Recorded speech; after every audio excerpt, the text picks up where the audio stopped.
Welcome my dear students. আজকে আমরা শুরু করব ক্লাস 11 এর গ্রুপ ডি ইউনিট 1 নিয়ে আজকে আমরা আলোচনা করব।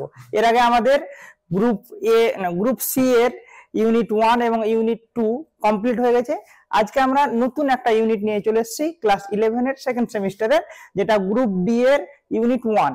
সেই ইউনিট 1 এ আমাদের কি আছে, যে ভারতীয় শিক্ষার ঐতিহাসিক বিকাশ, অর্থাৎ ভারতীয় যে শিক্ষা ব্যবস্থা তার ঐতিহাসিক মানে আগেকার যুগে কি রকম ধরনের শিক্ষা ব্যবস্থাটা ছিল এবং তার যে ক্রমবিবর্তন আস্তে আস্তে যে পরিবর্তন হলো সেই বিষয়গুলো আমরা জানবো। হেই, যদি তুমিও তোমার এক্সাম প্রিপারেশন অনেক সহজ করে তুলতে চাও, তাহলে ডেসক্রিপশন বক্সের লিংক থেকে এলিট অ্যাপটি ডাউনলোড করে নাও। সেখানে তুমি প্রতিটি টপিকের ভিডিও লেকচার, স্টাডি ম্যাটেরিয়ালস এবং নোটস, কোয়েশ্চেন অ্যান্সারের সলিউশন, অডিও বুকস এবং বোর্ডের যাবতীয় ইম্পর্টেন্ট আপডেট পেয়ে যাবে। তাই অ্যাপটি ডাউনলোড করতে ভুলো না। তো চলো আবার টপিকে ফিরে যাই। আমরা সকলেই জানি, এই ছবিগুলো দেখে তোমরা বুঝতেই পারছো যে আদিম যুগের শিক্ষা ব্যবস্থাটা কিরকম ছিল। তবে তোমাদের আগে বলে দিই যে আদিম যুগের শিক্ষা ব্যবস্থাটা যদি বলি, তাহলে দেখো আদিম যুগের শিক্ষা ব্যবস্থাটাকে দুটো historical development of Indian education, তার ভারতীয় শিক্ষার ঐতিহাসিক বিকাশ নিয়ে আজকে আমরা আলোচনা করছি। যেটা আমাদের প্রাচীন যুগের শিক্ষা ব্যবস্থাটাকে প্রধানত দুটি ভাগে ভাগ করা যেত। প্রাচীন যুগের শিক্ষা ব্যবস্থাটাকে প্রধানত দুটি ভাগে ভাগ করা যেত। একটা হচ্ছে বৈদিক শিক্ষা ব্যবস্থা, যেটা তোমাদের আছে সিলেবাসে, এবং আর একটা হচ্ছে বৌদ্ধ শিক্ষা ব্যবস্থা।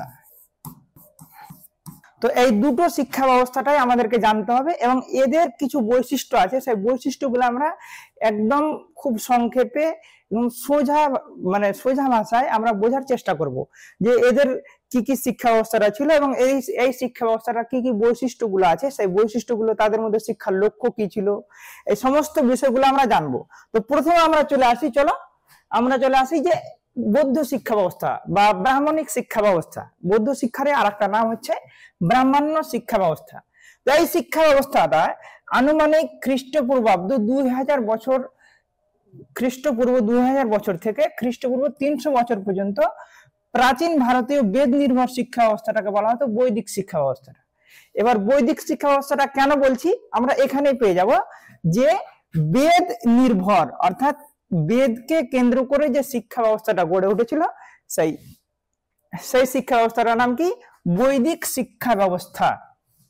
তাহলে এবার আমরা আরো ভালোভাবে বোঝার চেষ্টা করি। দেখো যে আনুমানিক খ্রিস্টপূর্ব 2000 বছর থেকে খ্রিস্টপূর্ব 300 বছর পর্যন্ত প্রাচীন যুগে যে বেদ নির্ভর শিক্ষা ব্যবস্থাটা ছিল, সেই বেদ নির্ভর শিক্ষা ব্যবস্থাটাকে বলা হতো বৈদিক শিক্ষা ব্যবস্থা বা ব্রাহ্মণ্য শিক্ষা ব্যবস্থা। এবার ব্রাহ্মণ্য কেন বলছি, তারও একটা নির্দিষ্ট কারণ আছে। তার কারণ কি, কারণ তখনকার যুগে আমরা জানি যে আগেকার যুগে 4টা বর্ণ প্রথা ছিল। তোমরা সকলে হয়তো শুনেছো যে ব্রাহ্মণ, ক্ষত্রিয়, বৈশ্য, শূদ্র। তো ব্রাহ্মণ, ক্ষত্রিয়, বৈশ্য, শূদ্রের মধ্যে সব থেকে বেশি তখনকার যুগে শিক্ষার সুযোগ পেত তারা হচ্ছে ব্রাহ্মণ, যারা তারা। সেই জন্য এই শিক্ষা ব্যবস্থাটাকে ব্রাহ্মণ্য শিক্ষা ব্যবস্থা বলা হয়। তো চলো এবার আমরা এর একে একে এর বৈশিষ্ট্যগুলো আমরা জেনে যাব, যে এর কি কি মূল বৈশিষ্ট্য, মানে তখনকার যুগে এই শিক্ষা ব্যবস্থাটার কি কি বৈশিষ্ট্যগুলো দেখা যেত, সেই বৈশিষ্ট্যগুলো আমরা জানবো। তার মধ্যে আমরা চলে আসি, প্রথম হচ্ছে তাদের যে শিক্ষার লক্ষ্য। আমরা সকলেই জানি যে কোনো বিষয়ের নির্দিষ্ট একটা লক্ষ্য থাকা প্রয়োজন। যেমন এখন বর্তমান যুগে আমরা যে শিক্ষা গ্রহণ করছি তারও নির্দিষ্ট কোনো লক্ষ্য আছে, কিন্তু তখনকার যুগের শিক্ষা ব্যবস্থাটার যে মূল লক্ষ্য ছিল, সেই মূল লক্ষ্য হলো কি বলতো, আত্ম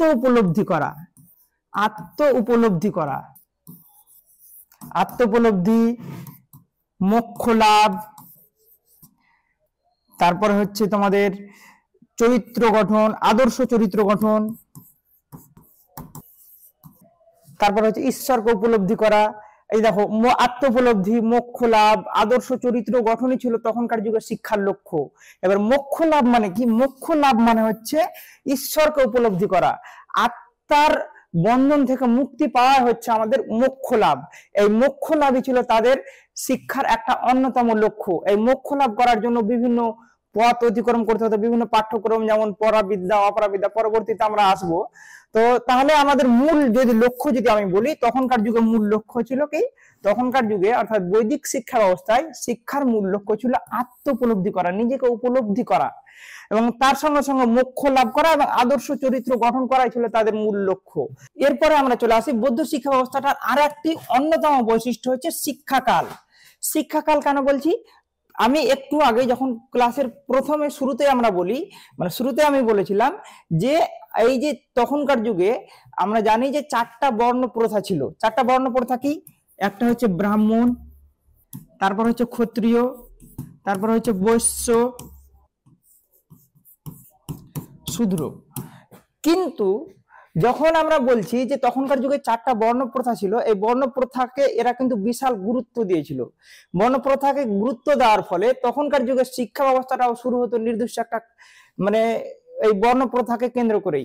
ব্রাহ্মণ যারা শিশু, তাদের শিক্ষা কাল শুরু হতো 8 বছর বয়স থেকে, 8 ইয়ার্স। ক্ষত্রিয়দের শুরু হতো 11 বছর এবং বৈশ্যদের শুরু হতো 12 বছর বয়সে তাদের শিক্ষাকাল শুরু হতো, মানে শিক্ষার জীবনে তারা প্রবেশ করত। কিন্তু এই যে শূদ্রদের শিক্ষার কোনো সুযোগ ছিল না, তারা শিক্ষার কোনো সুযোগই পেত না বৈদিক শিক্ষা ব্যবস্থাটাই। তাহলে আমরা কি বুঝলাম যে বৈদিক শিক্ষা ব্যবস্থায় আমাদের শিক্ষাকাল শুরু হতো ব্রাহ্মণ সন্তানদের 8 বছর বয়সে, ক্ষত্রিয়দের 11 বছর বয়সে এবং বৈশ্যদের 12 বছর বয়সে, এবং শূদ্ররা শিক্ষার সেখানে কোনো সুযোগ পেত না। এটা হচ্ছে একটা অন্যতম বৈশিষ্ট্য, এটা মাথায় রাখবে, ঠিক আছে। এরপরে আমরা চলে আসি নেক্সট এর একটা ক্যারেক্টারিস্টিক্সে, যেটা একদম সবচেয়ে গুরুত্বপূর্ণ এবং আমাদের 2 মার্কের জন্য আসতে পারে কোশ্চেন, সেটা হচ্ছে উপনয়ন। উপনয়ন মানে কি বলতো, উপনয়ন হচ্ছে তখনকার যুগে একটা শিক্ষা শুরু অনুষ্ঠান। কি বললাম, ভালো করে এই কথাটা মাথায় রাখো, যে শিক্ষা যে শুরু অনুষ্ঠান, শিক্ষা শুরু হতো, শুরুর অনুষ্ঠান। তখনকার যুগে শিক্ষা শুরু হতো একটা অনুষ্ঠানের মধ্যে দিয়ে। তো যখন শিক্ষা ব্যবস্থা যেমন ব্রাহ্মণ সন্তানরা যখন 8 বছর বয়স হতো, তখন একটা অনুষ্ঠান, চূড়াকর্ম একটা অনুষ্ঠান হতো, সেই অনুষ্ঠানের মধ্যে দিয়ে তারা এই যে ব্রাহ্মণ্য শিক্ষা ব্যবস্থাটা প্রবেশ করতো। যে ব্রাহ্মণ শিক্ষা ব্যবস্থা, শিক্ষা যে শুরুর এই অনুষ্ঠান, সেই অনুষ্ঠানটাকে আমরা বলছি উপনয়ন। ভালো করে মাথায় রাখো যে ব্রাহ্মণ বা ক্ষত্রিয় বা বৈশ্য শিশুরা যখন শিক্ষা শুরু করত, তখন একটা তাদের অনুষ্ঠান হতো, যে শিক্ষা শুরুর অনুষ্ঠান, সেই অনুষ্ঠানটাকে আমরা বলছি উপনয়ন। আমরা বলতে ব্রাহ্মণ্য শিক্ষা ব্যবস্থাটাই শিক্ষা শুরুর অনুষ্ঠানটাকে বলা হতো উপনয়ন, যেটা আমাদের একটা গুরুত্বপূর্ণ বৈশিষ্ট্য। এরপর আমরা চলে আসি পাঠ্যক্রম। পাঠ্যক্রম মানে কি বলতো, পাঠ্যক্রম মানে যে বিষয়ে আমরা জ্ঞান অর্জন করব। তো তখনকার যুগে, এখনকার যুগে যেমন আমরা বর্তমানে কি করছি, যেমন ইতিহাস, ভূগোল, মানে বিভিন্ন সায়েন্স, আর্টস, কমার্স এরকম ভাগ করা আছে, এবং সায়েন্সের বিভিন্ন সাবজেক্ট আছে যেমন ম্যাথ, কেমিস্ট্রি, ফিজিক্স। তারপরে এখন যদি দেখি যে আর্টসের ক্ষেত্রে বিভিন্ন ইতিহাস, ভূগোল, তারপর হচ্ছে রাষ্ট্রবিজ্ঞান, দর্শন, শিক্ষা বিজ্ঞান, এই সমস্ত বিষয়গুলো এখন পাঠ্যক্রমে আমাদের পড়ানো হয়।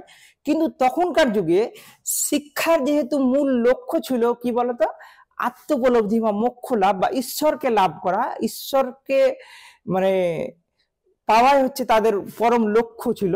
সেই জন্য সেই লক্ষ্যকে কেন্দ্র করে তারা নির্দিষ্ট বিভিন্ন পাঠ্যক্রম রচনা করেছিল বা পাঠ্যক্রম ছিল। তাদের পাঠ্যক্রমকে তারা কিন্তু 2 ভাগে ভাগ করেছিল।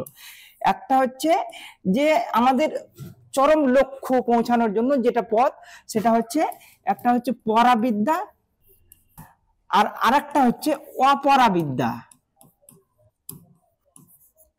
অপরাবিদ্যা, পরাবিদ্যা কি, যে ঈশ্বরকে পাওয়ার জন্য, যেমন পরাবিদ্যার অন্তর্গত কিছু বিষয় যেমন ধরো বেদ, তারপরে উপনিষদ, তাদের পাঠ্যক্রমে এগুলো ছিল। পরাবিদ্যা অর্থাৎ নির্দিষ্ট তাদের যে আত্মজ্ঞান বা আত্মোপলব্ধি বা মোক্ষ লাভ করার জন্য পরাবিদ্যা তাদেরকে অনুশীলন করতেই হতো। পরাবিদ্যার মধ্যে অন্তর্ভুক্ত ছিল যেমন বেদ, উপনিষদ, এছাড়াও ওখানে বিভিন্ন যেমন জীববিদ্যা, ঈশ্বর বিদ্যা, বিভিন্ন বিষয় এই পরাবিদ্যার মধ্যে অন্তর্গত ছিল এবং এই পরাবিদ্যা তাদের অনুশীলন করতে হতো, পড়াশোনা করতে হতো এবং এগুলোই ছিল তাদের পাঠ্যক্রমের অন্তর্গত। এবং এগুলো পাঠ্যক্রম মানে এই বিষয়গুলো চর্চা করার মাধ্যমে, এই বিষয়গুলো পড়ার মাধ্যমে তাদের নির্দিষ্ট লক্ষ্যে তারা পৌঁছাতে পারতো।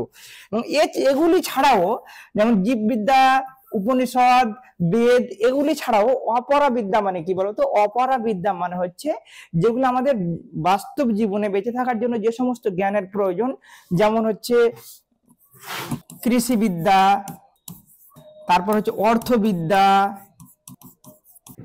বাণিজ্য, এই সমস্ত বিষয় এই অপরাবিদ্যার অন্তর্গত ছিল।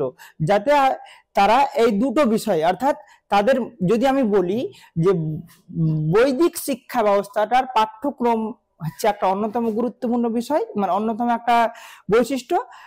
তাদের পাঠ্যক্রমে যে সমস্ত বিষয়গুলো থাকে যেমন বেদ, উপনিষদ, জীববিদ্যা, তারপর হচ্ছে ঈশ্বর বিদ্যা, এছাড়াও কৃষিকাজ, অর্থবিদ্যা, ব্যবসা বাণিজ্য, এই সমস্ত বিষয়গুলো তাদের পাঠ্যক্রমের অন্তর্ভুক্ত ছিল, যার মধ্য দিয়ে বিভিন্ন তখনকার যুগে শিক্ষার্থীরা তাদের নির্দিষ্ট লক্ষ্য অর্জন করত। এগুলো ছিল তাদের পাঠ্যক্রমের মধ্যে অন্তর্ভুক্ত। এগুলি ছাড়াও এবার আরেকটি যেটা গুরুত্বপূর্ণ আমার বৌদ্ধ শিক্ষার মধ্যে যে বৈশিষ্ট্যের মধ্যে গুরুত্বপূর্ণ হচ্ছে শিক্ষণ পদ্ধতি। যেমন শিক্ষণ পদ্ধতি মানে হাউ টু টিচ, অর্থাৎ আমি কোন পদ্ধতিতে শিক্ষার্থীকে শিক্ষা দেব। কিন্তু তখনকার যুগে মেন শিক্ষা পদ্ধতি ছিল শুধুমাত্র মুখে বলে বলে তখন শিক্ষা দিত।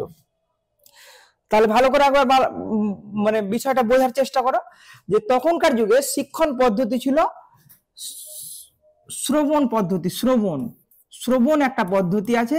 শ্রবণ মানে কি? শুনে শুনে শিক্ষার্থীরা মনে করত।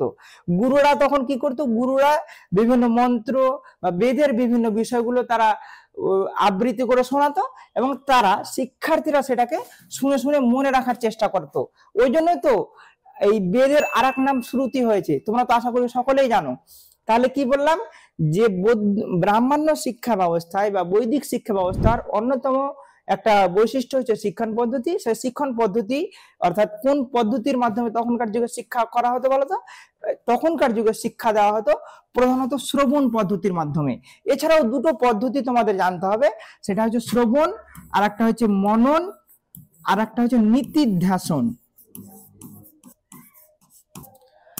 শ্রবণ, মনন আর নীতিধ্যাসন। শ্রবণটা কি আমরা আশা করি সকলে বুঝতে পেরেছি। শ্রবণ মানে কি? গুরু বিভিন্ন বিষয়, বেদের বিভিন্ন বিষয় বা উপনিষদের বিভিন্ন বিষয় তিনি আবৃত্তি করে শোনাতো এবং শিক্ষার্থীরা সেটা শুনে শুনে মনে করার চেষ্টা করত। মনন হচ্ছে তার একটা পরবর্তী পর্যায় মানে কি? যখন ওই গুরুর কথাটা শুনে শুনে মনে রাখার চেষ্টা করলো, তখন সেটাকে মনন অর্থাৎ দ্বিতীয় পর্যায়ে সেটাকে আত্মোপলব্ধি করার চেষ্টা করতো, তার মর্মার্থ বোঝার চেষ্টা করতো, তার মানে বোঝার চেষ্টা করতো। এবং নীতিধ্যাসন হচ্ছে তার পরবর্তী স্টেজ। নীতিধ্যাসনে কি করতো? বিভিন্ন শিক্ষার্থীরা একত্রে বসে তাদের এই শ্রবণ এবং মনন অর্থাৎ শ্রবণের পরে মনন, তারা বিভিন্ন বিষয়কে বোঝার চেষ্টা করতো এবং এখানে তাদের নীতিধ্যাসনে তখন কি করতো? তার বিভিন্ন শিক্ষার্থীরা বসে সেই বিষয় নিয়ে আলোকপাত করতো বা আলোচনা করতো। সেটা হচ্ছে নীতিধ্যাসন। অর্থাৎ এই তিনটি পদ্ধতির মাধ্যমে শিক্ষার্থীরা শিক্ষা গ্রহণ করত এবং তাদের শিক্ষা জীবনকে আরো বেশি উন্নত পর্যায়ে নিয়ে যেত। তাহলে কি বললাম যে বৈদিক শিক্ষা ব্যবস্থাটার শিক্ষণ পদ্ধতি যদি আমি বলি তাহলে শ্রবণ, মনন এবং নীতিধ্যাসন, এই তিনটি পদ্ধতির মাধ্যমে শিক্ষার্থীদের শিক্ষা দেওয়া হতো। এবার আমরা চলে আসি নেক্সট, গুরুকুল। এর একটা অন্যতম বৈশিষ্ট্য হচ্ছে গুরুকুল। গুরুকুল মানে আমরা আশা করি সকলেই জানি, গুরুকুল মানে হচ্ছে একটা গুরুকে কেন্দ্র করে বিভিন্ন শিক্ষার্থী কি করতো? একটা প্রতিষ্ঠান শুরু হতো। এখন বর্তমান যুগে যেটার নাম এখন বর্তমানে বিদ্যালয়, অর্থাৎ একটা বিদ্যালয়কে কেন্দ্র করে অনেকগুলো শিক্ষার্থী একটা বিদ্যালয়কে কেন্দ্র করে তার শিক্ষা জীবন শুরু হতো বা বিদ্যালয়ে তারা তাদের মানে শিক্ষাকাল অর্থাৎ তারা শিক্ষা অর্জন করত। কিন্তু তখনকার যুগে বিদ্যালয়ের কোনো কনসেপ্ট তখন ছিল না। একটা গুরুকে কেন্দ্র করে অনেকগুলো শিক্ষার্থী থাকতো এবং সেখানেই তাদের শিক্ষা কাল চলতো, অর্থাৎ তারা শিক্ষা গ্রহণ করত। অর্থাৎ এটাকে যদি আমি বলি তখনকার যুগে এক ধরনের শিক্ষা প্রতিষ্ঠান। তাহলে কি বলবো, বৈদিক শিক্ষা ব্যবস্থার এক ধরনের শিক্ষা প্রতিষ্ঠান হচ্ছে গুরুকুল। গুরুকুল কি? গুরুকুল হচ্ছে একজন গুরুকে কেন্দ্র করে অনেকগুলো শিক্ষার্থী যখন তার শিক্ষা অর্জন করতো, সেটা হচ্ছে গুরুকুল। তাহলে এটা হচ্ছে একটা গুরুত্বপূর্ণ একটা বৈশিষ্ট্য বৌদ্ধ শিক্ষা ব্যবস্থার। এবার আমরা চলে আসি সমাবর্তন। যেমন শিক্ষা শুরুর একটা অনুষ্ঠানের নাম আমরা বললাম যে উপনয়ন, ঠিক তেমনি যে শিক্ষা শেষ, যে একটা শিক্ষা শেষের, তখনকার যুগে একটা শিক্ষা শেষে যেমন আমাদের শিক্ষা শেষে মার্কশিট দেওয়া হয় বা বিভিন্ন সার্টিফিকেট দেওয়া হয়, তখনকার যুগে যখন কোন একটা শিক্ষার্থীর শিক্ষা জীবন শেষ বলে ঘোষণা করা হতো, তখন একটা অনুষ্ঠান হতো, সেই অনুষ্ঠানের নাম হচ্ছে সমাবর্তন, যেটাকে আমরা বলছি শিক্ষা শেষের অনুষ্ঠান। অর্থাৎ শিক্ষা শেষের একটা অনুষ্ঠান হতো, যেমন এখন বর্তমানে যেটাকে বলা হয় ফেয়ারওয়েল আমরা বলি থাকি। তো এই যে ফেয়ারওয়েল, তখনকার যুগে শিক্ষা শেষের অনুষ্ঠানটাকে বলা হতো সমাবর্তন। এটা মাথায় রাখবে। ব্রাহ্মণ্য বা বৈদিক শিক্ষা ব্যবস্থার শিক্ষা শেষের অনুষ্ঠানের নাম হচ্ছে সমাবর্তন, যেখানে একজন শিক্ষার্থীকে তার শিক্ষা জীবন শেষ, অর্থাৎ তাকে সার্টিফিকেট দেওয়া হতো যে তার শিক্ষাকাল শেষ হয়ে গেছে, তার পড়াশোনা কমপ্লিট হয়ে গেছে, তার জন্য একটা সমাবর্তন অনুষ্ঠান হতো, তার জন্য একটা অনুষ্ঠান হতো, সেই অনুষ্ঠানের নাম কি? সমাবর্তন। তাহলে ক্লিয়ার? তাহলে কি এবার ওখানকার মানে আরেকটা যেটা বৈশিষ্ট্য সেটা হচ্ছে শৃঙ্খলা। শৃঙ্খলা মানে কি? নির্দিষ্ট নিয়ম কানুন মেনে।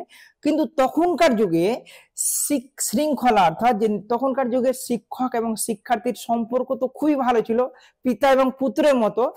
ঠিক তেমনি পিতা যেমন পুত্রকে, অর্থাৎ বাবা যেমন তার ছেলেকে কোনো ভুল কাজ করলে যেমন শাসন করে, ঠিক তেমনি তখনকার যুগে আমাদের গুরু অর্থাৎ আমাদের যে শিক্ষক, সেই শিক্ষকও প্রচুর নিয়ম নীতি নিয়ম কানুনের মধ্যে কিন্তু শিক্ষার্থীদের রাখতো।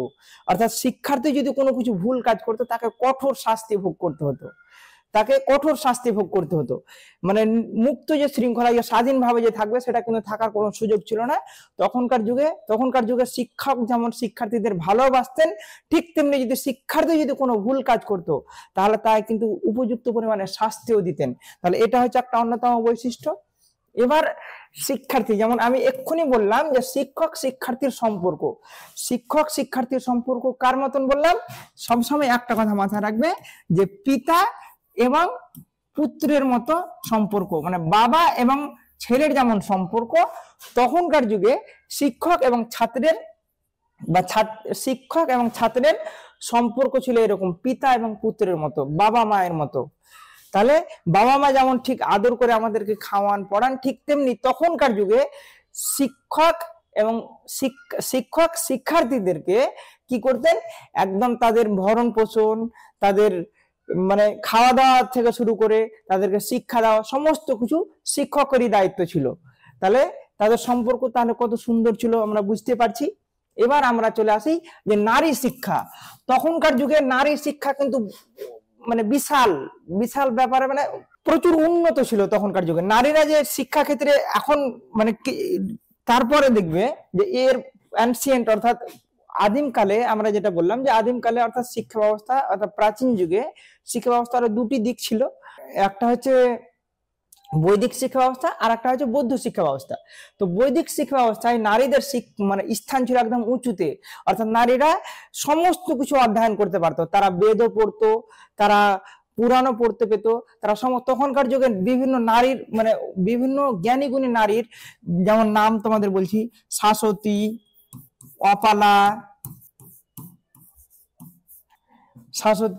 অপালা, বিভিন্ন নারী তখনকার যুগে শিক্ষার বিভিন্ন সুযোগ, অর্থাৎ শিক্ষার প্রচুর সুযোগ ছিল, অর্থাৎ শুধু ছেলেরাই শুধু শিক্ষা গ্রহণ করতো না, মেয়েদেরও শিক্ষার গ্রহণের সমস্ত দিক দিয়ে সুযোগ ছিল। এবার আমরা যদি পুরো বিষয়কে একত্রে বলি যে ব্রাহ্মণ্য শিক্ষা ব্যবস্থা অর্থাৎ বৈদিক শিক্ষা ব্যবস্থা পুরোপুরি গড়ে উঠেছিল বেদকে নির্ভর করে, এবং এখানে 4টি বর্ণ প্রথাকে কেন্দ্র করে গড়ে উঠে, মানে 4টি বর্ণ প্রথাকে এরা বেশি প্রাধান্য দিয়েছিল। তার মধ্যে এরা ব্রাহ্মণ, ক্ষত্রিয় এবং বৈশ্য, এই 3টে বর্ণকে এরা বেশি ফোকাস করেছিল। যারা শূদ্রদের শিক্ষার কোনো সুযোগ এরা দেয়নি, অর্থাৎ শূদ্ররা তারা শিক্ষার কোনো সুযোগ পাবে না, এরকম ভাবে ওরা বলেছে। তারপরে এদের যদি বলি শিক্ষার লক্ষ্যর কথা, তাহলে এদের মূল লক্ষ্য হচ্ছে আমাদের ঈশ্বরকে উপলব্ধি করা বা আত্ম উপলব্ধি করা হচ্ছে তাদের মূল লক্ষ্য, এবং মোক্ষ লাভ করা অর্থাৎ পরম আত্মার উপলব্ধি করাই হচ্ছে তাদের মূল লক্ষ্য। এবং এই লক্ষ্যকে কেন্দ্র করে তারা পাঠ্যক্রমে বিভিন্ন বিষয় অন্তর্ভুক্ত করেছে। যেমন পাঠ্যক্রমে দুটো বিষয় আছে, পাঠ্যক্রমে আবার দুটো ভাগে এরা ভাগ করেছে, যেমন পরাবিদ্যা আর অপরাবিদ্যা। পরাবিদ্যা হচ্ছে পরজন্মে অর্থাৎ ঈশ্বরকে উপলব্ধি করার যে সমস্ত বিষয়গুলো ওখানে থাকবে, যেমন বেদ, উপনিষদ, তারপরে জীববিদ্যা, ঈশ্বর বিদ্যা, এই সমস্ত বিষয়গুলো থাকবে। অপরাবিদ্যা হচ্ছে আমাদের বাস্তব জীবনে উপযোগী যে সমস্ত জ্ঞান, যেমন কৃষিকাজ, ব্যবসা বাণিজ্য, তো ওই সমস্ত বিষয়গুলো ওখানে থাকবে এরা বলেছে। তারপর আমরা যদি আরো একটু ডিটেলসে জানতে চাই, তাহলে শিক্ষক এবং শিক্ষার্থীর যে সমস্ত সম্পর্ক, সেই সম্পর্কগুলো কি বলতো, শিক্ষক এবং শিক্ষার্থীর সম্পর্ক হবে একদম পিতা এবং পুত্রের মতো।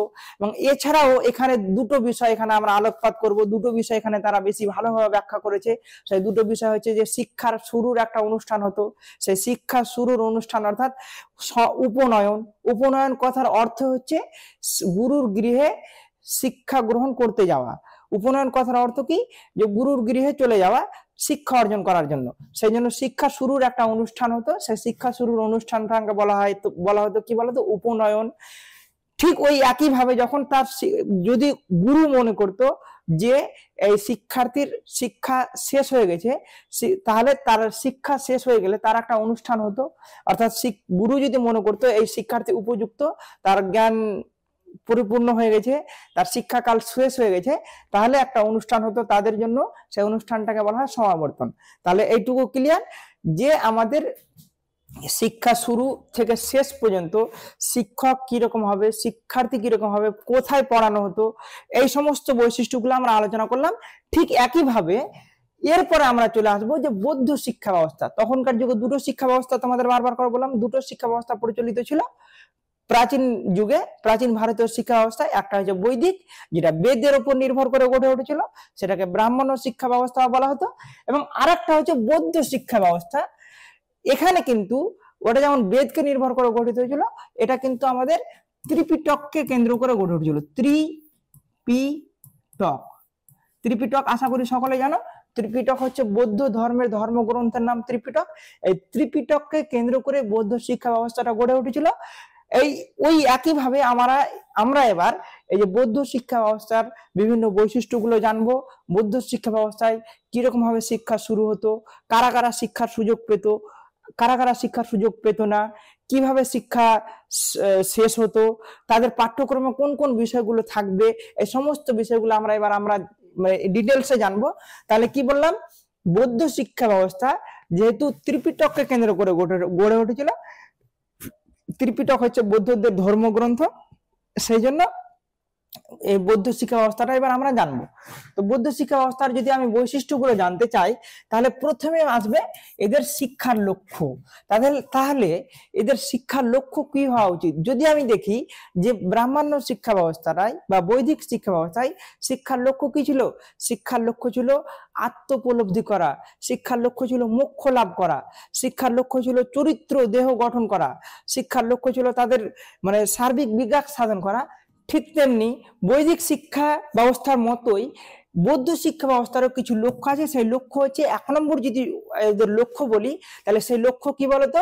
1 নম্বর হচ্ছে তাদের যে এই বৌদ্ধিক শিক্ষা ব্যবস্থার পরিনির্বাণ লাভ করা, অর্থাৎ জাগতিক সর্বপ্রকার বন্ধন থেকে পরিনির্বাণ লাভ করা। পরিনির্বাণ লাভ করাই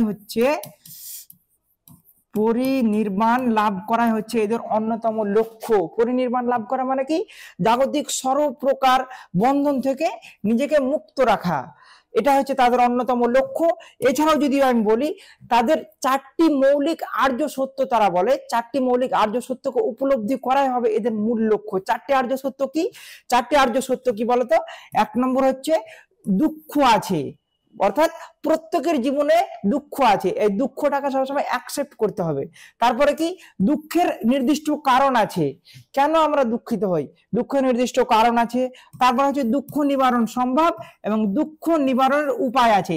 এই 4টি আর্য সত্যকে উপলব্ধি করাই হবে এদের মূল লক্ষ্য, এরা বলে। তাহলে কি বললাম? 4টি আর্য সত্য, যেমন দুঃখ আছে, দুঃখের কারণ আছে, দুঃখ নিবারণ সম্ভব এবং দুঃখ নিবারণের উপায় আছে। এই 4টি যে মৌলিক সত্য, এই মৌলিক সত্যকে উপলব্ধি করা হবে এদের মূল লক্ষ্য। এছাড়াও যেমন দুঃখ আছে, দুঃখের কারণ আছে, দুঃখ নিবারণ সম্ভব, তারা এই দুঃখ নিবারণ সম্ভবের জন্য তারা আবার 8টি পথ বা 8টি পথ বা মার্গের কথা বলে। 8টি পথ বা অষ্টাঙ্গিক মার্গ বলা হয়। 8টি পথ বা 8টি মার্গের কথা বলা হয়। 8টি মার্গের এরা কথা বলে যে এই 8টি মার্গ যদি আমরা অনুসরণ করি তাহলে আমাদের পরিনির্মাণ লাভ সম্ভব, পরিনির্মাণ লাভ সম্ভব। সেই 8টি মার্গ কি, এটা তোমরা মাথায় রাখবে। আমি তোমাদের এই যখন আমি নোটটা তোমাদের এই এলিট অ্যাপে আমি পাবলিশ করে দিব তখন তোমরা এই একবার পড়ে নেবে, তাহলে বুঝতে পারবে। 8টি পথ তারা মানে আমাদেরকে বলে দিয়েছে, যেমন সম্যক দৃষ্টি, সম্যক সংকল্প, সম্যক বাক, সম্যক কর্মান্ত, সম্যক আজীব, সম্যক ব্যায়াম, সম্যক স্মৃতি আর সম্যক সমাধি। এই যে 8টা পথ আমি তোমাদের বললাম, সম্যক দৃষ্টি অর্থাৎ সম্যক কি বলবো, সম্যক দৃষ্টি, সম্যক সংকল্প, সম্যক বাক, সম্যক কর্মান্ত, সম্যক আজীব, সম্যক ব্যায়াম, সম্যক স্মৃতি আর সম্যক সমাধি। এই 8টা পথ আমাদেরকে কি করতে হবে, অনুসরণ করতে হবে। এই 8টা পথের মধ্যে দিয়ে আমাদের যে পরিনির্বাণ লাভ আমরা করতে পারবো, পরিনির্বাণ লাভ করতে পারবো। অর্থাৎ এই 8টা পথকে অনুসরণ করা হবে শিক্ষার আর একটা অন্যতম লক্ষ্য। এছাড়াও তারা আরো একটা কথা বলে, সেটা হচ্ছে পঞ্চশীল। তোমরা এটা মাথায় রাখবে, পঞ্চশীলের কথা বলে এরা। পঞ্চশীল, পঞ্চশীল আয়ত্ত করাই হবে জীবনের এদের লক্ষ্য। পঞ্চশীলের মধ্যে কি বলতো, যেমন সবসময় সত্য কথা বলা, কারো চুরি না করা, তারপরে কি বলবো 5টা শীল আছে, কারো হিংসা না করা। এইভাবে তোমাদের 5টা শীলের কথা বলে এরা। এই 5টা শীলকে পঞ্চশীল বলা হয়। এই 5টা শীলকে আয়ত্ত করা হবে এদের লক্ষ্য। তাহলে এদের লক্ষ্য হচ্ছে বিরাট। আমরা বুঝতে পারলাম যে এদের লক্ষ্য যদি বলি, প্রধান লক্ষ্য যদি কি বলো, নির্বাণ লাভ করা। তারপরে কি, তাদের যে 4টা আর্য সত্য আছে, যেমন দুঃখ আছে, দুঃখের কারণ আছে, দুঃখ নিবারণ সম্ভব, দুঃখ নিবারণের উপায় আছে। এই 4টি মৌলিক আর্য সত্যকে স্বীকার করে নেওয়া, একদম উপলব্ধি করে নেওয়া। এই 4টি আর্য সত্যের মধ্যে যে আমরা 8টি পথের কথা বলে সেটাকে বলা হয় অষ্টাঙ্গিক মার্গ, যেমন সম্যক দৃষ্টি, সম্যক সংকল্প, সম্যক বাক, সম্যক কর্মান্ত, সম্যক আজীব, সম্যক ব্যায়াম, সম্যক স্মৃতি, সম্যক সমাধি। এছাড়া তারা পঞ্চশীলের কথা বলে। এই সমস্ত বিষয়গুলো আছে। এরপর আমরা চলে আসি প্রবজ্জা।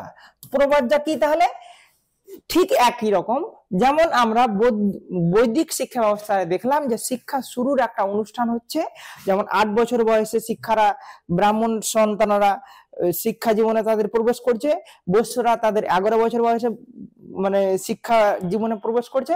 ঠিক তেমনি প্রবজ্জা হচ্ছে বৌদ্ধদের শিক্ষা শুরুর অনুষ্ঠান। কি বললাম, বৈদিক শিক্ষা ব্যবস্থায় যেমন শিক্ষা শুরুর অনুষ্ঠানের নাম হচ্ছে উপনয়ন, ঠিক তেমনি বৌদ্ধ শিক্ষা ব্যবস্থায় শিক্ষা শুরুর অনুষ্ঠানের নাম কি বলা হয়, প্রবজ্জা। শিক্ষা শুরুর অনুষ্ঠানের নাম কি বললাম, প্রবজ্জা। অর্থাৎ এখানেও শিক্ষার্থীরা যখন শিক্ষার্থীর বয়স হবে 8 বছর, তখনই সমস্ত শিক্ষার্থী, এখানে একটা কথা মাথায় রাখবে, তখন আমরা কি দেখলাম, বৈদিক শিক্ষা ব্যবস্থায় 4টা বর্ণ ওরা ভাগ করেছে। 4টা বর্ণকে তারা ব্রাহ্মণরা, যখন ব্রাহ্মণ সন্তানরা 8 বছর বয়সে হচ্ছে, ক্ষত্রিয়রা 11 বছর, বৈশ্যরা 12 বছর। কিন্তু বৌদ্ধ শিক্ষা ব্যবস্থায় সকলের জন্য শিক্ষা একদম উন্মুক্ত। অর্থাৎ কারো জন্য যে আলাদা করে এর বয়স 8 বছর হলে ওকে ভর্তি নিব, ওর বয়স 12 বছর হলে ওকে ভর্তি নিব, এরকম কোনো ব্যাপার নেই। এরা বলে যখনই শিশুর বয়স 8 বছর হবে তখনই তুমি এই বৌদ্ধ শিক্ষা ব্যবস্থা তুমি গ্রহণ করতে পারবো। এখানে কোনো মানে বর্ণ প্রথা এখানে তারা কিন্তু ইনক্লুড করেনি। তার মানে কি, এখানে বৈশ্যরাও, ব্রাহ্মণ ক্ষত্রিয় বৈশ্য শূদ্ররাও এরা কিন্তু এখানে কিন্তু শিক্ষার সুযোগ পেয়ে গেল। কিন্তু আমি যদি এর আগে শিক্ষা ব্যবস্থা অর্থাৎ বৈদিক শিক্ষা ব্যবস্থায় যাই, তখন কিন্তু বৈদিক শিক্ষা ব্যবস্থায় শূদ্ররা কিন্তু শিক্ষার মানে সুযোগই পেত না। কিন্তু বৌদ্ধ শিক্ষা ব্যবস্থায় সকলের জন্য শিক্ষা ব্যবস্থাটা ছিল উন্মুক্ত। অর্থাৎ শিশুর বয়স 8 বছর হলেই তারা শিক্ষা শুরু অনুষ্ঠান প্রবজ্জায় অংশগ্রহণ করতে পারতো এবং তাদের শিক্ষা জীবন শুরু করতে পারতো। তাহলে এটা হচ্ছে একটা অন্যতম একটা বৈশিষ্ট্য বৌদ্ধ শিক্ষা ব্যবস্থায়। এবং আমরা চলে আসি এখানে আরেকটা বৈশিষ্ট্য, সেই বৈশিষ্ট্যটা হচ্ছে শ্রমণ। শ্রমণ মানে কি, আমরা সাধারণত যেটাকে আমরা মানে শিক্ষার্থী বা ছাত্রছাত্রী বলি, তাকেই তখনকার যুগে বলা হতো শ্রবণ। শ্রবণ অর্থাৎ যখনই একজন শিক্ষার্থী শিক্ষা শুরু অনুষ্ঠান অর্থাৎ প্রবজ্জা গ্রহণ করলো, প্রবজ্জা হয়ে গেল, তখনই সেই শিক্ষার্থীকে আমরা কি বলবো? শ্রবণ বলে দেব।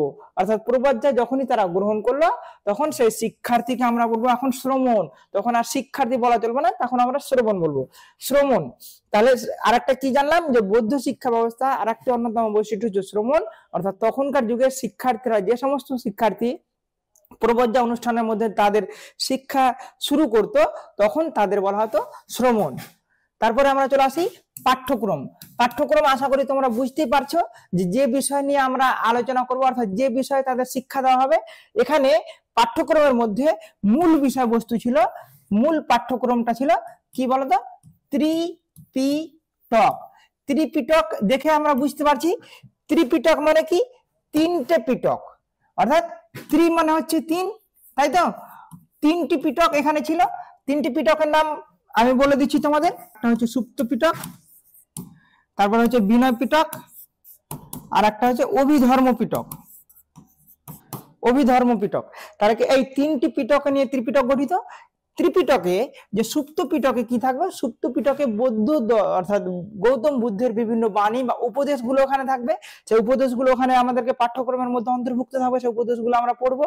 তারপরে বিনয় পিটকে থাকবে বৌদ্ধ ভিক্ষুক বা শ্রবণ, যেটা আমরা এর আগে বললাম যে শ্রবণ অর্থাৎ ভিক্ষুকদের বিভিন্ন পালনীয় কর্তব্য, তাদের কোন কোন বিষয় তাদের পালন করতে হবে, কোন কোন বাধা নিষেধ, কোন কোন আদেশ, কোন কোন উপদেশ তাদের মানতে হবে, এটা বিনয় পিটকে থাকবে।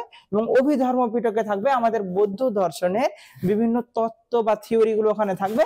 এই তিনটি বিষয় তাদের পাঠ্যক্রমের মধ্যে অন্তর্ভুক্ত করতে হবে, এবং এই পাঠ্যক্রম অন্তর্ভুক্ত করার মধ্যে দিয়ে তাদের যে চরম লক্ষ্য, যে পঞ্চশীল আয়ত্ত করা, এছাড়া 4টি আর্য সত্য উপলব্ধি করা, এছাড়া অষ্টাঙ্গিক মার্গ অনুসরণ করা, এই সমস্ত বিষয় তাদের লক্ষ্যের মধ্যে চলে আসবে। এছাড়াও তাদের যেটা একদম মানে অন্যতম লক্ষ্য, যে পরিনির্বাণ লাভ করা, সেই পরিনির্বাণ লাভ করতে পারবে এই পাঠ্যক্রমের মধ্য দিয়েই। এছাড়াও পাঠ্যক্রমে বিভিন্ন বাস্তবিক জ্ঞানগুলো অন্তর্ভুক্ত থাকবে এই বৌদ্ধ শিক্ষা ব্যবস্থায়। এবার আমরা চলে আসি যে বৌদ্ধ শিক্ষা ব্যবস্থা আর একটি অন্যতম বৈশিষ্ট্য হচ্ছে উপসম্পদা। উপসম্পদা কি? এই উপসম্পদা হচ্ছে এক ধরনের মূল্যায়নের প্রক্রিয়া। তখনকার যুগে বৌদ্ধ শিক্ষা ব্যবস্থায় যখন একজন শিক্ষার্থীকে উপযুক্ত বলে মনে হতো, তখন তাকে কি করা হতো, যে উপসম্পদা একটা অনুষ্ঠান, সেই অনুষ্ঠানের মধ্যে দিয়ে তাদের শিক্ষা কিন্তু শেষ হতো। আমরা কি করলাম, যে বৌদ্ধ শিক্ষা ব্যবস্থা যেমন আমরা দেখলাম সমাবর্তন একটা অনুষ্ঠান, সেই অনুষ্ঠানের মধ্যে দিয়ে শিক্ষার্থীদের শিক্ষা শেষ হতো, ঠিক তেমনি বৌদ্ধ শিক্ষা ব্যবস্থায় যদি কোনো শিক্ষার্থী অর্থাৎ কোনো গুরু অর্থাৎ আমাদের আচার্য বা শিক্ষক যদি মনে করতেন 20 বছরের আগে কিন্তু এটা দেওয়া হতো না। অর্থাৎ 20 বছর শিক্ষা যেমন তাকে মানে যখন শিশুর বয়স হবে 20 বছরের আগে এই উপসম্পদা কাউকে দেওয়া হতো না। এখানে কি করা হতো, একটা আলোচনা সভা গঠন করা হতো, বা একটা সভায় শিক্ষার্থীকে বিভিন্ন মানে যাচাই করা হতো, শিক্ষার্থীকে বিভিন্ন প্রশ্ন করা হতো। সেই প্রশ্নের পরিপ্রেক্ষিতে যদি শিক্ষার্থীরা সঠিক উত্তর দিত, তাহলে শিক্ষার্থীটাকে যাচাই করার পরে তার শিক্ষা কিন্তু শেষ হতো। তো সেই শিক্ষা শেষের অনুষ্ঠানটাকে বলা হয় উপসম্পদা। ভালো করে আরেকবার বুঝে নাও, উপসম্পদা হচ্ছে বৌদ্ধ দর্শনের মানে বৌদ্ধ ধর্মের বা তখনকার যুগে বৌদ্ধ শিক্ষা ব্যবস্থায় শিক্ষা শেষের অনুষ্ঠান। এটা অ্যাকচুয়ালি শিক্ষা শেষ বলা যাবে, মানে শিক্ষা শেষের অনুষ্ঠান তো বলা যাবে, কিন্তু এটা আসলে কি বলতো, এটা হচ্ছে যাচাই পর্ব। অর্থাৎ একটা শিক্ষার্থীকে এখানে যাচাই করা হতো বা মূল্যায়ন করা হতো, যার মধ্যে দিয়ে শিক্ষার্থীর শিক্ষা কিন্তু শেষ হতো। অর্থাৎ এখানে কি করা হতো, একজন শিক্ষার্থীকে বিভিন্ন আচার্য বা গুরুর সামনে একটা আলোচনা সভা করতে হতো, এবং আলোচনা সভায় সেই বিভিন্ন প্রশ্নের তাকে উত্তর দিতে হতো, তার মধ্যে দিয়ে তার শিক্ষা ব্যবস্থা কিন্তু শেষ হতো। এটা হচ্ছে একটা বৈশিষ্ট্য। এছাড়া আমাদের ছাত্র এবং শিক্ষকের সম্পর্কটাও ছিল এখানেও খুব গভীর, মানে একটা মধুর সম্পর্ক ছিল। মধুর সম্পর্ক থাকার একটা নির্দিষ্ট কারণ আছে। তার কারণ কি, তারা কি হতো আবাসিক মানে কি, তারা গুরুর কাছেই থাকতো সব সময়। এবার যখন তুমি একসঙ্গে অনেকদিন থাকবে, তখন তার মধ্যে একটা সম্পর্ক অবশ্যই জড়িয়ে যাবে। ঠিক তেমনি শিক্ষক এবং শিক্ষার্থীর সম্পর্ক এখানেও খুব ভালো সম্পর্ক ছিল, যেটাকে মধুর সম্পর্ক বলা হয়। এরপরে আমরা চলে আসি যে এখানে সংঘ, মঠ এবং বিহার কথা উল্লেখ পাওয়া যায়। এটা হচ্ছে বৌদ্ধ শিক্ষা ব্যবস্থার মানে অন্যতম বৈশিষ্ট্য। তখনকার যুগে যেমন একটা গুরুকে মানে বৈদিক শিক্ষা ব্যবস্থায় যদি আমি দেখি একটা গুরুকে কেন্দ্র করে একটা গুরুকুল গঠিত হতো, যেটাকে আমরা শিক্ষালয় বলি, ঠিক তেমনি বা শিক্ষা প্রতিষ্ঠান বলি, ঠিক তেমনি বৌদ্ধ দর্শনে মানে বৌদ্ধ ধর্মের শিক্ষা গ্রহণের যে প্রতিষ্ঠান, সেই প্রতিষ্ঠানটাকে বলা হয় কি বলা হতো? সংঘ, মঠ বা বিহার।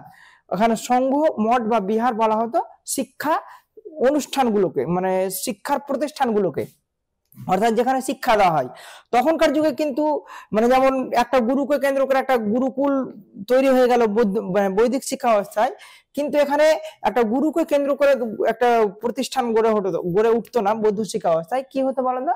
বিভিন্ন নির্জন পরিবেশে বা পাহাড়ের গুহায় একটা শিক্ষা প্রতিষ্ঠান গড়ে উঠে যেত বিভিন্ন শিক্ষার্থীকে নিয়ে।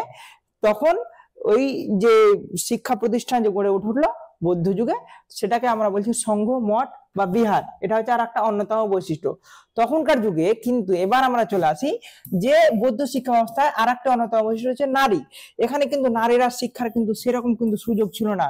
যেটা আমরা দেখলাম বৈদিক যুগে শিক্ষার একদম মানে নারীদের স্থান একদম উচ্চে, নারীরা বেদ, পুরাণ বা উপনিষদেও তারা পড়াশোনা করার সুযোগ পেত। কিন্তু তখনকার যুগে নারী শিক্ষা অর্থাৎ বৌদ্ধ শিক্ষা ব্যবস্থায় নারীদের শিক্ষার সেরকম কোনো সুযোগ ছিল না। কিন্তু বৈদিক শিক্ষা ব্যবস্থা আমরা কি দেখি? বৈদিক শিক্ষা ব্যবস্থা নারীদের স্থান ছিল একদম চরম উচ্চে, অর্থাৎ নারীরা বেদ, পুরাণ, উপনিষদ এই সমস্ত বিষয়ে তারা শিক্ষা গ্রহণের সুযোগ পেত। কিন্তু বৌদ্ধ শিক্ষা ব্যবস্থায় নারীদের শিক্ষার সেরকম কোনো সুযোগ ছিল না। তবে পরবর্তী পর্যায়ে অর্থাৎ শেষের দিকে তখন কি হতো? মহাপ্রজাপতি গৌতমী এবং তার প্রিয় শিষ্য আনন্দের অনুরোধে কি হতো? বুদ্ধদেব নারীদের শিক্ষার একটু সুযোগ দিয়েছিল। তবে নারীরা শুধুমাত্র মানে তখনকার যুগে নারীদের শিক্ষা মানে নারীদের তখন বলা হতো ভিক্ষুণী। যদি কোনো মেয়ে শিক্ষার্থী শিক্ষা সুযোগ পেত তখন তাকে বলা হতো ভিক্ষুণী। অর্থাৎ যেমন আমরা শিক্ষার্থীদের যেমন শ্রবণ বললাম, ঠিক তেমনি এখানে নারীদের বলা হতো ভিক্ষুণী। এবং এরা শিক্ষার সুযোগ তো পেত, তবে বিভিন্ন দান ধর্মে সেবা কার্যে এরা বেশি নিযুক্ত ছিল। তো এটা হচ্ছে তখনকার যুগের শিক্ষা ব্যবস্থা নারী শিক্ষার অর্থাৎ বৌদ্ধ শিক্ষা ব্যবস্থায়। এবার আমরা চলে আসি বৌদ্ধ শিক্ষা ব্যবস্থা আর একটি সব থেকে গুরুত্বপূর্ণ বৈশিষ্ট্য হচ্ছে সকলের জন্য শিক্ষা। অর্থাৎ আমি প্রথমেই তোমাদের বললাম যে বৌদ্ধ শিক্ষা ব্যবস্থা সকলের জন্য উন্মুক্ত ছিল, অর্থাৎ কোনো জাতি, ধর্ম, বর্ণ না দেখে সকলেই বৌদ্ধ শিক্ষা গ্রহণ করতে পারতো। অর্থাৎ যার বয়স 8 বছর হবে সেই পাবে। শুধুমাত্র একটা কথা মাথায় রাখবো, সকলের জন্য শিক্ষা মানে জাতি, ধর্ম, বর্ণ নির্বিশেষে সকল বর্ণের জন্য শিক্ষা কথা এখানে বলা হয়। কিন্তু মেয়েদের ক্ষেত্রে শিক্ষা একটু মানে প্রথমের দিকে যদি মানে শিক্ষার সেরকম সুযোগ ছিল না, তবে পরবর্তীতে পর্যায়ে শিক্ষার একটা সুযোগ ঘটেছিল। তার মানে কি এটা সকলের জন্য। কিন্তু বৈদিক শিক্ষা ব্যবস্থায় শূদ্রদের কিন্তু শিক্ষার মানে সুযোগই ছিল না। সেই জন্য এটা হচ্ছে একটা খুবই গুরুত্বপূর্ণ একটা বৈশিষ্ট্য যে সকলের জন্য শিক্ষা, অর্থাৎ সকলেই এখানে শিক্ষার সুযোগ পেত, কাউকে বাদ দিয়ে না, সবসময় সবাইকে নিয়ে শিক্ষা গ্রহণ করা হতো। এবার আমরা চলে আসি এই যে দুটো শিক্ষা ব্যবস্থাটা আমরা পড়লাম, প্রাচীন ভারতীয় শিক্ষা ব্যবস্থা, দুটো শিক্ষা ব্যবস্থা, একটা যে ব্রাহ্মণ্য এবং বৈদিক, ব্রাহ্মণ্য বা ব্রাহ্মণ শিক্ষা ব্যবস্থা, আর একটা যে বৈদিক শিক্ষা ব্যবস্থা বা ব্রাহ্মণ্য বা বৈদিক শিক্ষা ব্যবস্থা এবং বৌদ্ধ শিক্ষা ব্যবস্থা। এদের মধ্যে সাদৃশ্য অর্থাৎ এদের মধ্যে কি মিল আছে এবং কি অমিল আছে মানে পার্থক্য আছে, এই বিষয়গুলো আমরা জানবো। দেখো তাহলে প্রথম মিল হচ্ছে কি, ব্রাহ্মণ্য এবং বৌদ্ধ উভয় শিক্ষা ব্যবস্থা ধর্মকে কিন্তু কেন্দ্র করে গড়ে উঠেছিল, তাই তো? উভয় শিক্ষা ব্যবস্থা আমরা দেখলাম ধর্ম, যেমন বৌদ্ধ একটা ধর্ম, ব্রাহ্মণ্য একটা ধর্ম বা বৈদিক একটা ধর্মকে কেন্দ্র করে গড়ে উঠেছিল। ঠিক তেমনি আরো একটা যদি বৈশিষ্ট্য দেখি, তাহলে উভয় শিক্ষা ব্যবস্থায় শিক্ষা শুরুর একটা অনুষ্ঠান হতো। তাহলে যদি আমি বলি এখানে বৈদিকটা লিখি, তাহলে কি লিখবো তোমরাই বলো? কি অনুষ্ঠান? বাহ, ভেরি গুড, উপনয়ন। আর যদি বৌদ্ধ শিক্ষা ব্যবস্থায় যদি বলি, তাহলে কি বৌদ্ধ শিক্ষা ব্যবস্থায় শিক্ষা শুরু অনুষ্ঠানটাকে বলা হতো প্রবজ্জা, তাই তো? তাহলে দুটো শিক্ষা ব্যবস্থার একটা মিল আছে কি, দুটো শিক্ষা ব্যবস্থায় শিক্ষা শুরুর একটা অনুষ্ঠান হতো। তাহলে দুটোতে যেহেতু অনুষ্ঠান হতো, তাহলে এই দুটো হচ্ছে একই। এবার যদিও অনুষ্ঠানের নাম আলাদা, কিন্তু অনুষ্ঠান তো হতো, তাহলে এটা একটা মিলছে বা সাদৃশ্য। উভয় শিক্ষা ব্যবস্থা প্রধানত আবাসিক এবং অবৈতনিক। আবাসিক মানে কি, শিক্ষার্থী গুরুর গৃহে থাকতো অর্থাৎ থেকে, এবং অবৈতনিক, অবৈতনিক মানে কোনো টাকা পয়সা ছাড়া, অর্থাৎ দুটো শিক্ষা ব্যবস্থায় একদম ফ্রিতে, অর্থাৎ থাকা খাওয়া ফ্রি, একদম ফ্রিতে শিক্ষা ব্যবস্থা দেওয়া হতো তখনকার যুগে। তাহলে একটা দুটো শিক্ষা ব্যবস্থা, প্রাথমিক মানে বৈদিক শিক্ষা ব্যবস্থার ক্ষেত্রেও সেখানে থেকে এবং কোনো টাকা পয়সা না দিয়ে পড়াশোনা করতো, এবং বৌদ্ধ শিক্ষা ব্যবস্থার ক্ষেত্রেও ঠিক তেমনি আবাসিক এবং অবৈতনিক। এবার উভয় শিক্ষা ব্যবস্থায় শিক্ষার যে মূল মাধ্যম, অর্থাৎ শিক্ষার কোন পদ্ধতির মাধ্যমে পড়ানো হবে, সেই পদ্ধতিটা হচ্ছে মৌখিক। অর্থাৎ দুটো শিক্ষা ব্যবস্থায় মৌখিক পদ্ধতির কথা এখানে বলা হয়েছে, অর্থাৎ মুখে মুখে শুনে তাদেরকে আবৃত্তি করতে হতো শিক্ষার্থীদের। এবং এছাড়াও যদি আমি বলি বৌদ্ধ শিক্ষা ব্যবস্থা, পরবর্তীতে বৌদ্ধ শিক্ষা ব্যবস্থা বিভিন্ন লিপির আবিষ্কার হয়ে গেছিল, তবে প্রধানত মৌখিক পদ্ধতির মাধ্যমে দুটো শিক্ষা ব্যবস্থাতে শিক্ষা দেওয়া হতো। এরপরে আমরা চলে আসি দুটোই চতুরাশ্রম এর শেষ দুটি পর্ব, যেমন হচ্ছে বানপ্রস্থ এবং সন্ন্যাস, ভিক্ষুকদের সংসার ত্যাগের ও পরিব্রাজনের অনুরূপ। যেমন তোমাদের বলি যে এই দুটো শিক্ষা ব্যবস্থাটাই কাছাকাছি। যেমন চতুরাশ্রমের যে প্রথম দুটা মানে কি বলবো, প্রথম দুটি পর্ব ব্রহ্মচর্য, গার্হস্থ্য, বানপ্রস্থ, সন্ন্যাস, ঠিক তেমনি আমরা কি দেখবো যে বৌদ্ধ মানে বৈদিক শিক্ষা ব্যবস্থায় যে দুটো পর্ব, অর্থাৎ বৈদিক শিক্ষা ব্যবস্থায় ব্রহ্মচর্য এবং বানপ্রস্থ এবং সন্ন্যাস কি হয় বলতো, বানপ্রস্থ এবং সন্ন্যাস যেমন আমাদের বৈদিক শিক্ষা ব্যবস্থায় শিক্ষার মানে শেষ করার পর, শিক্ষা শেষের পর বিভিন্ন ধরনের সংসার ত্যাগ করতে হতো সন্ন্যাসের মাধ্যমে, ঠিক তেমনি বৌদ্ধ শিক্ষা ব্যবস্থাটায় ঠিক তেমনি বৌদ্ধ শিক্ষা ব্যবস্থায় সংসার ত্যাগ এবং পরিব্রাজন এই দুটোতেও মানে সেম, ওখানেও বিভিন্ন সংসারকে ত্যাগ করতে হতো, অর্থাৎ সংসারকে ছেড়ে বিভিন্ন জায়গায় ঘুরে বেড়াতে হতো। ভিক্ষুকদের মানে ভিক্ষুক মানে হচ্ছে যারা ধরো শিক্ষা মানে কি বলবো, শিক্ষা শুরু অনুষ্ঠানে তারা অনুপ্রবেশ করলো, প্রবেশ করানোর পরে তাদের যখন শিক্ষা শেষ হয়ে গেল তখন তাদেরকে বলা হতো ভিক্ষুক। হ্যাঁ, তো শিক্ষা যখন ভিক্ষুক বলা হতো, তারপরে কি হতো, তাদের সংসার একটা ত্যাগ করে দিতে হতো বিভিন্ন পর্যায়ে, শেষের দিকে হয়তো সবাই ত্যাগ করতো না, ধরো বিভিন্ন কিছু বিষয়। তো এটাও একটা তাদের মধ্যে লিঙ্ক আছে তাদের মধ্যে। এরপরে আমরা চলে আসি ব্রাহ্মণ্য এবং বৌদ্ধ। এই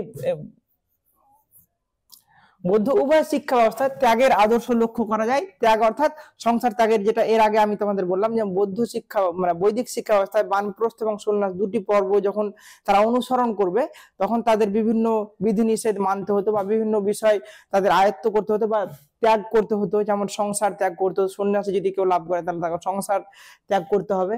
এবং যদি আমি বানপ্রস্থর কথা বলি, তাহলে তার বিভিন্ন যে শারীরিক চাহিদা বা তাদের বিভিন্ন যে মানে রিলেশন, সেই রিলেশন গুলোকে ত্যাগ করতে হতো। ঠিক তেমনি বৌদ্ধ শিক্ষা ব্যবস্থাতে কেউ যদি ভিক্ষুক হয়ে যেত, অর্থাৎ বিভিন্ন শিক্ষা লাভ করে ফেলতো, তাহলে তাদেরকেও বিভিন্ন ত্যাগ করতে হতো। ওই জন্য বলছে বিভিন্ন ত্যাগের আদর্শ দুটো শিক্ষা ব্যবস্থাতে আমরা লক্ষ্য করি। এবার আমরা চলে আসি যে এই দুটো শিক্ষা ব্যবস্থা যে আমরা জানলাম, তাদের মিলগুলোও জানলাম। তো সব থেকে বেশি গুরুত্বপূর্ণ একটা বিষয় যেটা আমাদের পরীক্ষার ক্ষেত্রেও খুবই একটা গুরুত্বপূর্ণ, সেই জন্য আমি তোমাদের VVI দিয়ে রাখলাম, অর্থাৎ ভেরি ভেরি ইম্পর্টেন্ট, অর্থাৎ আমাদের পরীক্ষার জন্য খুবই ইম্পর্টেন্ট। এই দুটো শিক্ষা ব্যবস্থা আমাদেরকে জানলাম। যদি আমরা দুটো শিক্ষা ব্যবস্থা নিজে থেকে মানে এতগুলো যে আলোচনা করলাম, তাহলে তোমরা নিজে থেকেই এর বিভিন্ন পার্থক্যগুলো করতে পারবে। তবু আমি তোমাদের বোঝার জন্য বা তোমাদের বোঝানোর জন্য আমি তোমাদের ছক করে দিয়ে দিয়েছি। তোমরা এটা সবসময় একদম ঠোঁটস্থ করে রাখবে, ঠোঁটে সবসময় যেতে থাকে।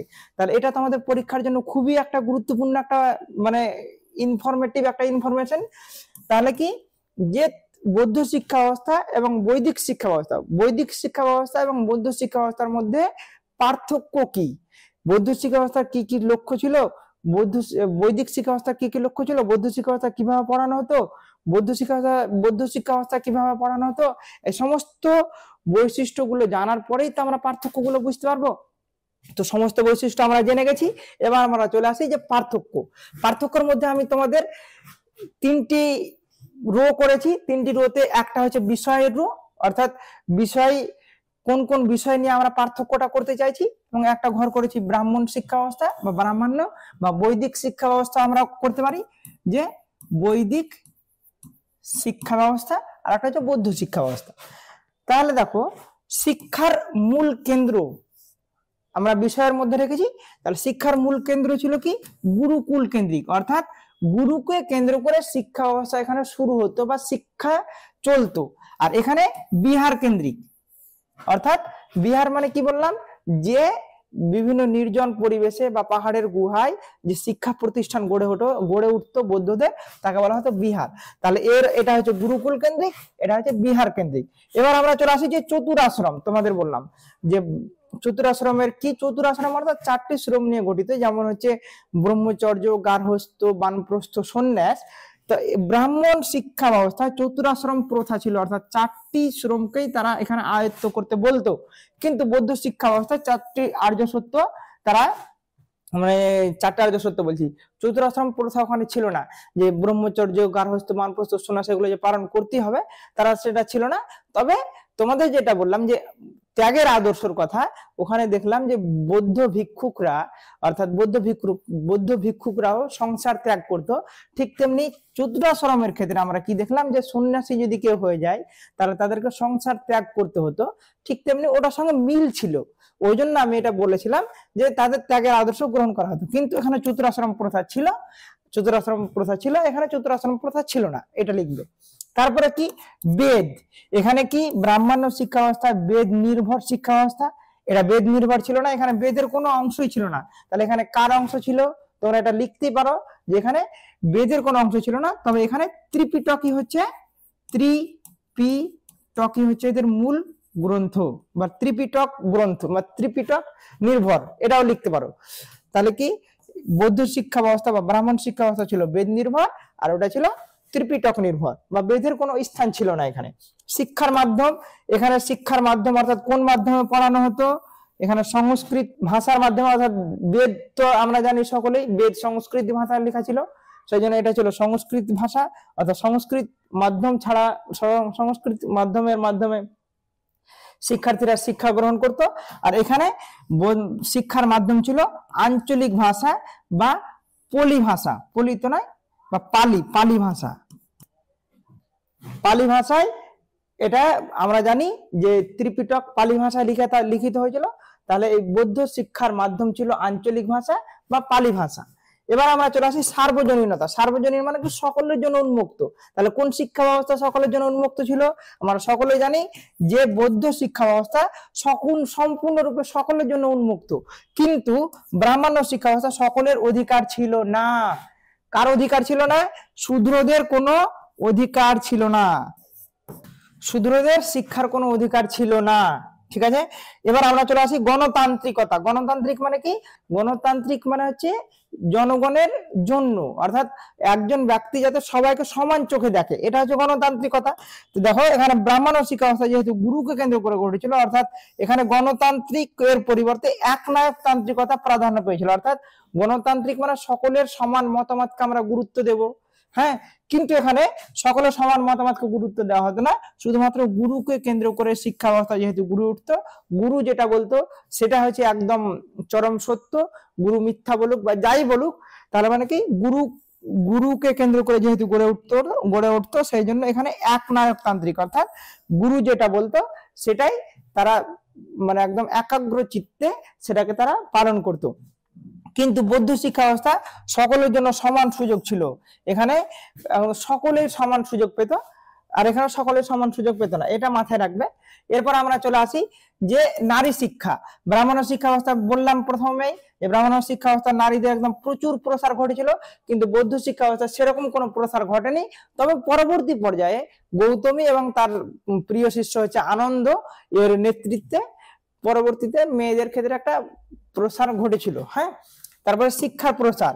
তাহলে ব্রাহ্মণ শিক্ষা ব্যবস্থা কেবলমাত্র বা বৌদ্ধ শিক্ষা ব্যবস্থা কেবলমাত্র ভারতের মধ্যে সীমাবদ্ধ ছিল, কিন্তু বৌদ্ধ শিক্ষা ব্যবস্থার ক্ষেত্রে আমরা দেখি ভারতবর্ষের বাইরেও বিভিন্ন বিস্তার লাভ করেছিল। যেহেতু এই শিক্ষা সকলের জন্য উন্মুক্ত ছিল, সেই জন্য ভারতবর্ষের বাইরেও বিভিন্ন মানে এই শিক্ষা ব্যবস্থা লাভ করেছিল। শিক্ষার প্রকৃতি, এই শিক্ষা ছিল বেশ জটিল প্রকৃতির, আর এটা হচ্ছে সবচেয়ে সহজ সরল প্রকৃতির। এবার তোমাদের বলে দিই এটা জটিল প্রকৃতির কেন। কেন জটিল প্রকৃতির? তার কারণ হচ্ছে আমি তোমাদের ওই তখন বলতে যখন আমরা পাঠ্যক্রম নিয়ে আলোচনা করি তখন শুধুমাত্র বলেছিলাম পরাবিদ্যা আর অপরাবিদ্যা অনুসরণ বা অনুশীলন করা হচ্ছে তাদের পাঠ্যক্রমের অন্তর্ভুক্ত। কিন্তু এছাড়াও তারা কিন্তু আরো একটা কথা বলেছিল যে বিভিন্ন বর্ণের জন্য আলাদা আলাদা পাঠ্যক্রম তারা রচনা করবে। যেমন ব্রাহ্মণদের কথা বলি, যদি তারা ব্রাহ্মণদের উপর নির্ভর করে তারা যখন পাঠ্যক্রমটা রচনা করে তখন তারা বলছিল যে ব্রাহ্মণরা শুধুমাত্র বেদ পাঠ বা উপনিষদ তারা পাঠ করবে, অর্থাৎ তারা পুরোহিতের বিভিন্ন কাজকর্ম করবে, বিভিন্ন পূজা অর্চনা যজ্ঞে তারা অংশগ্রহণ করবে। কিন্তু এবার যদি আমি ক্ষত্রিয়দের কথা বলি, তারা ক্ষত্রিয়দের জন্য আলাদা, মানে তারা ভাবে যে ক্ষত্রিয়রা শুধুমাত্র তীর ধনুক বা তরবারি বা যুদ্ধক্ষেত্রে যে সমস্ত বিষয়গুলো আছে তারা শুধু সেই সমস্ত বিষয়গুলো নিয়ে পড়াশোনা করবে। তারপরে যদি বৈশ্যদের কথা বলি তো তারা বলে যে বৈশ্যরা যেহেতু ব্যবসা বাণিজ্য করবে সেই জন্য তাদের পাঠ্যক্রমের মধ্যে ব্যবসা বাণিজ্য, কৃষিকাজ, মানে বিভিন্ন অর্থশাস্ত্র এই সমস্ত বিষয় পাঠ্যক্রমে অন্তর্ভুক্ত করা উচিত। সেই জন্য এই শিক্ষা ব্যবস্থা কিন্তু প্রচুর জটিল প্রকৃতির, বিভিন্ন বর্ণ বা তাদের উপর নির্ভর করে বিভিন্ন পাঠ্যক্রম রচনা করেছিল, মানে বিভিন্ন জটিল। আর এটা সকলের জন্য যেহেতু সকলের সমান সুযোগ পেত, সেই জন্য এই শিক্ষা ব্যবস্থা ছিল সহজ এবং সরল। শিক্ষার সমাপ্তি অনুষ্ঠান, এটা বলার কোনো অবকাশই রাখে না যে ব্রাহ্মণ শিক্ষা ব্যবস্থায় সমাবর্তন অনুষ্ঠান ছিল গৃহে ফেরার অনুষ্ঠান, অর্থাৎ সমাবর্তন অনুষ্ঠানের মধ্যে দিয়ে শিক্ষার্থীদের শিক্ষা শেষ হতো এবং তারা গৃহে ফিরে যেত। আর কিন্তু উপসম্পদা ছিল, মানে এখানে শিক্ষা শেষের অনুষ্ঠান কি বলা হতো? উপসম্পদা। এখানে চিরতরে গৃহ ত্যাগের অনুষ্ঠান, অর্থাৎ এখানে গৃহ ত্যাগ করে দিত। যেটা আমি তোমাদের বললাম যে যদি চারটি আর্য শ্রম, মানে চারটি চতুরাশ্রমে বিভিন্ন ধরো কেউ যদি গার্হস্থ্য যদি মানে ভাবতো আমি গার্হস্থ্য পর্যন্ত যাব, তাহলে তারা গার্হস্থ্য অর্থাৎ বাড়িতে গিয়ে তাদের পড়াশোনা শেষ করার পর বাড়িতে গিয়ে তারা বিভিন্ন সংসার ধর্ম পালন করত। কিন্তু এখানে কি করতো? উপসম্পদা, যদি কোনো শিক্ষার্থীর শিক্ষা শেষ হয়ে যেত তখন তারা বিভিন্ন চিরতরে গৃহ ত্যাগ করে দিত, যেটা আমাদের চতুরাশ্রমের ক্ষেত্রে সন্ন্যাসে করা হয়। যাই হোক, এবার শিক্ষার বিষয়বস্তু, এখানে শিক্ষার বিষয়বস্তুর মধ্যে দেখি শিক্ষার বিষয়বস্তু হচ্ছে এখানে বেদাঙ্গ, গণিত, জ্যোতির্বিদ্যা এখানে প্রাধান্য পেয়েছিল। আর এখানে বেশি প্রাধান্য পেয়েছিল হচ্ছে সেবা ধর্ম, লোকশিক্ষা, চিকিৎসা শাস্ত্র প্রভৃতির উপরে এরা গুরুত্ব দেওয়া হয়েছিল। এছাড়াও তোমরা আরেকটা বিষয় তোমরা আলোকপাত করতে পারো যে শিক্ষা শুরু অনুষ্ঠান। এখানে আমি এই পয়েন্টে রাখিনি, তোমরা ওটা নিজে থেকেই মানে লিখতে পারবে যে বৌদ্ধ শিক্ষা, মানে ব্রাহ্মণ্য শিক্ষা ব্যবস্থা বা বৈদিক শিক্ষা ব্যবস্থায় শিক্ষা শুরুর অনুষ্ঠানটাকে বলা হতো উপনয়ন, আর বৌদ্ধ শিক্ষা ব্যবস্থা শিক্ষা শুরুর অনুষ্ঠানটাকে বলা হতো প্রবজ্জা। তো যাই হোক, আজকে তোমাদের ক্লাস এইটুকুই।